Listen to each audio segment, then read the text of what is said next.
جب حضرت مسیح علیہ السلام ان میں مبعوث کیے گئے. یہ 1400 سالہ تاریخ کا کلائمیکس ہے یہود کی. جب کتاب انہیں دی گئی تھی تورات حضرت موسیٰ کے ذریعے، وہ 1400 قبل مسیح کا واقعہ ہے. اس وقت سے لے کر اللہ کا وہ فضل ان پر ہوا کہ کوئی ایک لمحہ ایسا نہیں آیا 1400 برس میں کہ ان کے ہاں کوئی نہ کوئی نبی موجود نہ. یہ تار ٹوٹا ہی نہیں. 2 سے شروع ہوا، موسیٰ ہارون علیہ السلام، اور 1400 برس کے بعد پھر آخری 2 ہیں، عیسیٰ اور یحییٰ علیہ السلام. یوں سمجھ لیجئے. اور اس کے درمیان یہ تار ہے، اور اس تار میں کوئی ایک لمحہ ایسا نہیں آیا کہ کوئی نبی موجود ہو. اس میں اتار چڑھاؤ بہت سے آئے ہیں، اس کا وہ میرا موضوع نہیں ہے. اس وقت قبل مسیح کی تاریخ جو ہے وہ میرا موضوع نہیں ہے. قرآن مجید میں سورہ بنی اسرائیل کے پہلے رکوع میں اس کا تذکرہ موجود ہے. وَقَضَيْنَا إِلَىٰ بَنِي إِسْرَائِيلَ فِي الْكِتَابِ لَتُفْسِدُنَّ فِي الْأَرْضِ مَرَّتَيْنِ وَلَتَعْلُنَّ عُلُوًّا كَبِيرًا. 2 مرتبہ ان پر عذاب کے کوڑے برسے. پہلے اشوریوں کے ذریعے سے جو شامی تھے، سیرینز اشوری کہلاتے ہیں. پھر بابلیوں کے ذریعے سے یعنی عراقیوں کے ذریعے سے، بیبیلونیا نام تھا عراق کا پہلے. ان پر بہت بڑی بڑی تباہیاں آئیں، اللہ تعالیٰ کی طرف سے عذاب آئے. اس کے بعد پھر دوسرے دور میں دوسرا اقتدار کا دور آیا، خربستیاں بڑھ گئیں. تو پہلے گریکس کے ذریعے سے، یونانیوں کے ذریعے سے، اور پھر رومیوں کے ذریعے سے انہیں پسوایا گیا. یہ دور گزر چکے تھے ان پر، 2 عروج کے دور اور 2 زوال کے دور. میری چھوٹی سی کتاب ہے تنظیم اسلامی کا تاریخی پس منظر، شاید 6-7 روپے کی ہوگی. اس کو آپ دیکھیں گے تو اس میں اس کا پورا نقشہ آپ کو مل جائے گا. ویسے تو یہ کہ میری جو ذرا بڑی کتاب ہے سابقہ اور موجودہ مسلمان امتوں کا ماضی، حال اور مستقبل، اس میں میں نے ان معاملات پر بڑی تفصیل سے بحث کی. بہرحال یہ جو دور تھا ان کا 1400 سالہ، وہ اونچ نیچ سے ہوتا ہوا جب آیا ہے حضرت مسیح کی بعثت پر، تو ان کی شرارت کی انتہا یہ ہو گئی کہ اللہ تعالیٰ نے مسیح کو رسول بنا کر بھیجا. رسولاً الی بنی اسرائیل. حضرت موسیٰ اور حضرت عیسیٰ کے درمیان رسول کوئی نہیں ہے، سب نبی ہیں. حضرت موسیٰ رسول تھے اور حضرت عیسیٰ رسول ہیں. درمیان میں داؤد ہو، سلیمان ہو، یشعیاء ہو، زکریا ہو، یہ سب نبی ہیں. یحییٰ نبی ہے، رسول نہیں ہے. لہذا وہ شہید کر دیے گئے. رسول شہید نہیں ہو سکتا، قتل نہیں ہو سکتا. لیکن عیسیٰ اور موسیٰ کے درمیان 1400 برس ان کے جو ہیں، اس کا کلائمیکس ہے حضرت مسیح علیہ السلام کی بعثت.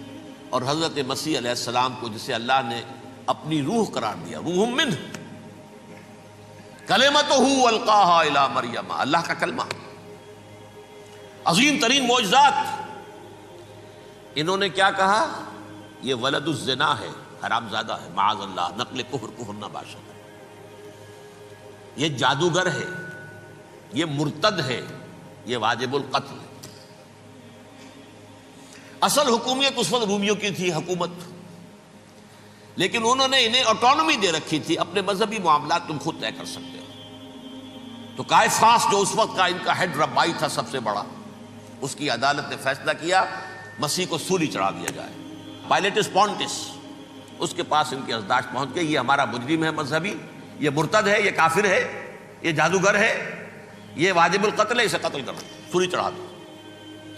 خیر وہ لمبی بات ہو جائے گی. اس نے تو اپنے ہاتھ دھوئے کہ صاحب ہمارے پاس کوئی جرم نہیں ہے اس کے خلاف، تم کہتے ہو تو ٹھیک ہے، سولی چڑھا دیتے. یہ دوسری بات ہے کہ اللہ نے حضرت مسیح کو اٹھا لیا آسمان پر. ان کی جگہ وہ شخص سولی چڑھا جس نے غداری کر کے گرفتار کروایا تھا، جوڈاس اسکیریوٹ.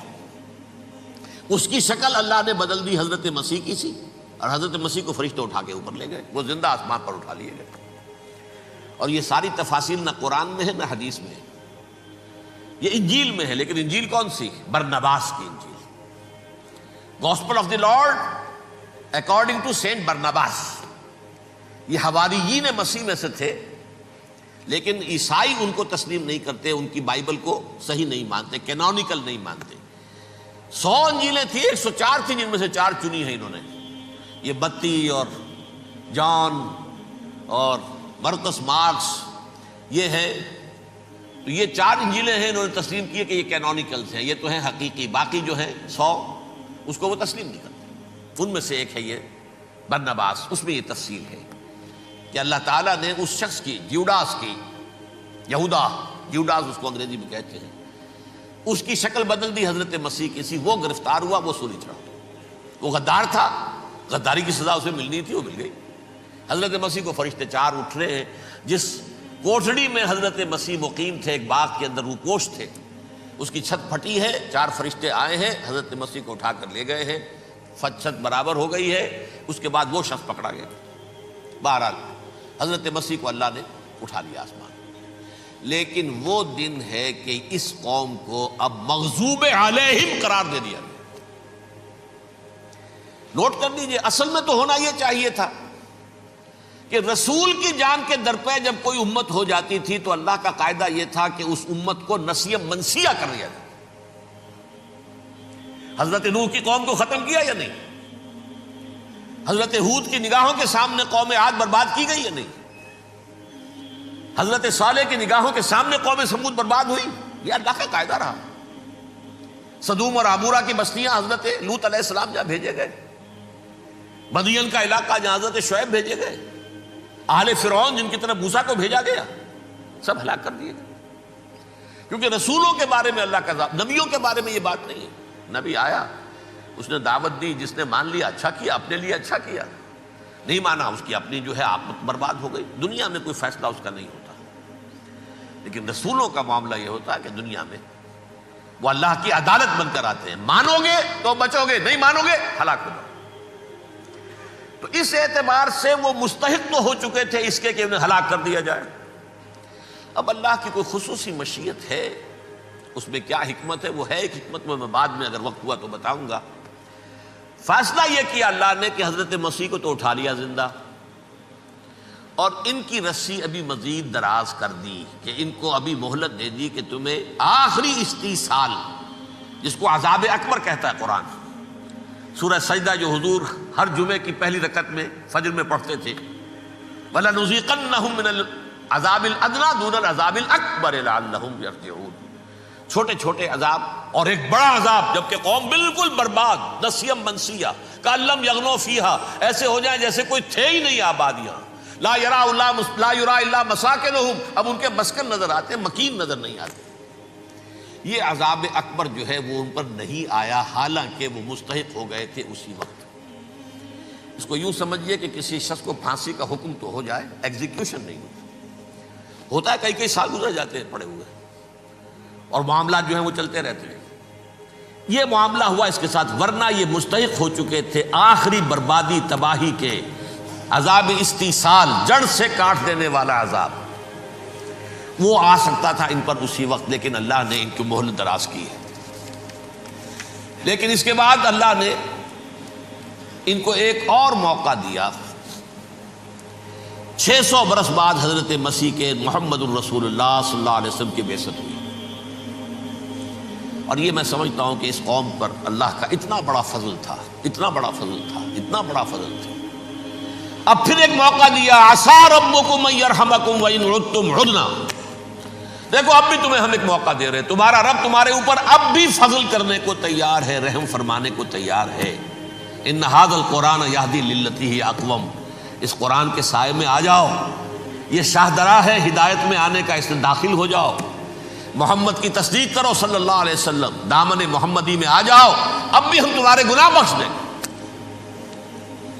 لیکن نہیں، اس قوم نے حضرت محمد صلی اللہ علیہ وسلم کی دشمنی کی کمر کس لی، اور اب یوں سمجھیے اس تاریخ سے لے کر آج تک یہ گٹھ جوڑ ہے۔ ظاہر بات ہے کہ ابلیس کا بھی اصل دشمن اب کون ہے،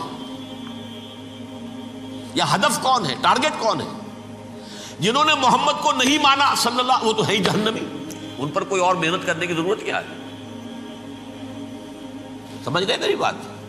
حضور کی بعثت کے بعد جنہیں حضور کو رد کر دیا، ان پر ایمان نہیں لائے، وہ کون ہے؟ کافر، وہ جہنمی ہے ہی ہے، لہذا اس کے اوپر کوئی محنت صرف کرنے کی ابلیس کو ضرورت نہیں ہے۔ اس کا اصل ٹارگٹ امت محمد ہے صلی اللہ علیہ وسلم۔ وہ ساری نوع انسانی کی دشمنی اب آ کر مرکوز ہو گئی ہے امت محمد صلی اللہ علیہ وسلم کی دشمنی پر۔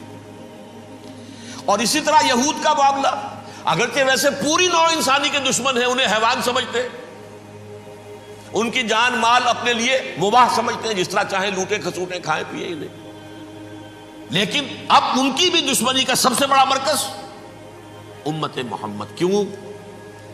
وہی تکبر اور حسد، وہی بیماریاں۔ انہیں تکبر یہ ہو گیا تھا کہ 2000 سال سے یہ نبوت ہماری میراث، ہماری جاگیر، بنو اسرائیل کے اندر سینکڑوں نبی آئے، 3 کتابیں اللہ نے ہمیں عطا کی، یہ کہاں سے آ گیا محمد صلی اللہ علیہ وسلم؟ معاذ اللہ ثم معاذ اللہ۔ یہ امیین میں سے، یہ جنٹائلز میں سے، یہ گوئنز میں سے، یہ حقیر ان پڑھ، کہاں ہم کہاں یہ نہیں تسلیم کریں گے۔ حالانکہ قرآن کہتا ہے یعرفونہ کما یعرفون ابناہم، ان کے علماء ایسے پہچانتے تھے حضور کو جیسے اپنے بیٹوں کو پہچانتے ہیں کہ یہ آخری نبی ہے، لیکن تکبر اور حسد کی آگ میں جل اٹھے۔ اب ان کے بھی دشمنی کس سے ہے؟ محمد اور امت محمد صلی اللہ علیہ وسلم۔ یہ گٹھ جوڑ ہے۔ اب دیکھیے، یہ ہے میری گفتگو کا اب تک کی گفتگو کا حاصل، یہ گٹھ جوڑ، ایک غیر مرئی دنیا، انویزیبل دنیا کا ابلیس لعین اور جنات میں سے اس کے لشکری فوج۔ انسانوں میں سے ویسے تو اور بھی بہت جگہ اس کے ایجنٹ ہیں، مسلمانوں میں بھی ہے، لیکن بحیثیت قوم، بحیثیت مجموعی، ایک پوری قوم، ایک پوری نسل جو ہے اس کے ساتھ گٹھ جوڑ ہے۔ ان دونوں کی گٹھ جوڑی کے ساتھ یہ دشمن دون ہیں انسانیت کے۔ پہلا